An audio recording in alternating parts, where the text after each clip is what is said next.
One of the really important things for us is that we want our boys to be the best person that they can be. And when they leave us after their 7-year journey, we want them to go and do things in the world outside, change the world, make it a better place.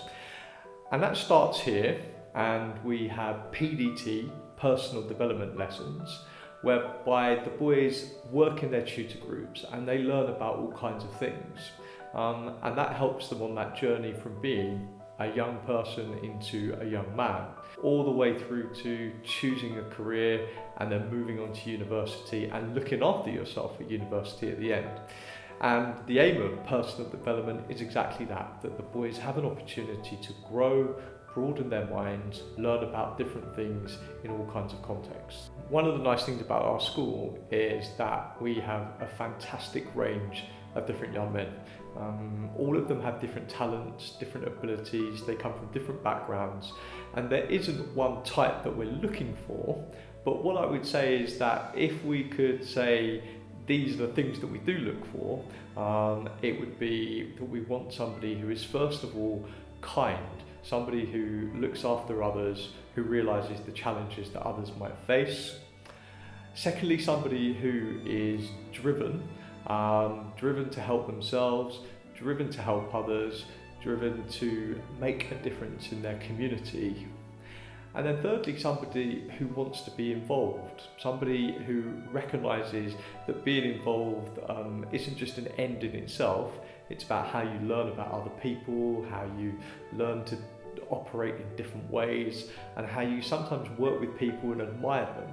And I would hope that all of our boys in that respect are able to have all of those attributes. What's very important for us is the idea that Bespoke Tutorials are at the heart of the way that we run things, and time is given to each boy by his form tutor, and the boy has a meeting with his tutor, which is very similar to how people would work in the world of work.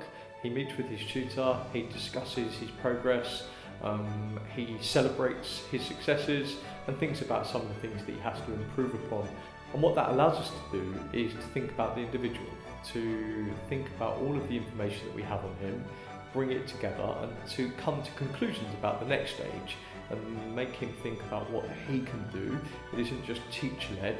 The whole idea is that a student is listening to what his teacher says, but then thinking about how he can improve subsequently.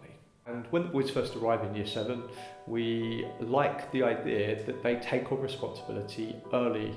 So in that first half term, boys will be appointed as form captains, as vice captains, there will be a sports captain, there will be a house representative who meets the headmaster when we have our pupil conferences.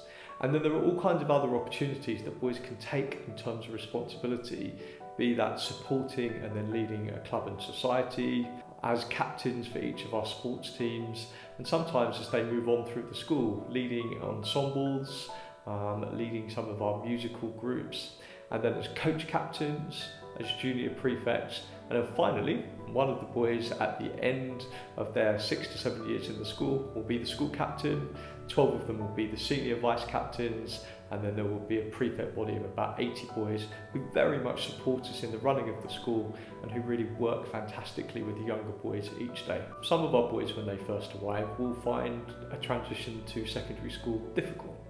So we have what might be called a buddy system, whereby boys are paired up with either boys in their form who are quite confident in what they're doing, or older boys who will be able to give them good advice and who can help them.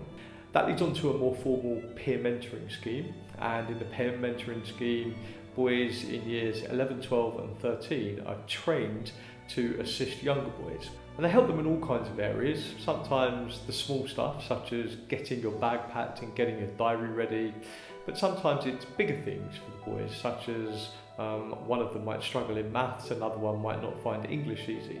So it's about giving them that kind of individualised support when they need it. So at QE we have an understanding that students might bring a range of different needs into our school. They have a range of abilities and we're there to support every student to obviously reach their potential. That support is a tiered level of support. We understand that you can help students, whether that's just in the classroom through using different pedagogical strategies, but also accessing external help through the local borough, whether that would be with speech and language therapies or with students that may have additional needs. At Queen Elizabeth's, we offer our senior boys a broad range of university support in preparing for those top universities to which they apply. This involves a series of timetabled lessons where we prepare boys for admissions tests and interviews that they will face in the early part of Year 13. Each department also offers a series of extension classes and mock interviews for those boys seeking to study their subject. Old Elizabethans also play a major role in this, supporting our mock interview evening for boys in the autumn of Year 13. We've recently launched QE Connect, an online professional network for Old Elizabethans to support one another. The opportunities it presents us as a school to provide mentoring to current pupils is also significant. What's great is that when a boy joins QE in Year 7, he becomes an Elizabethan for life.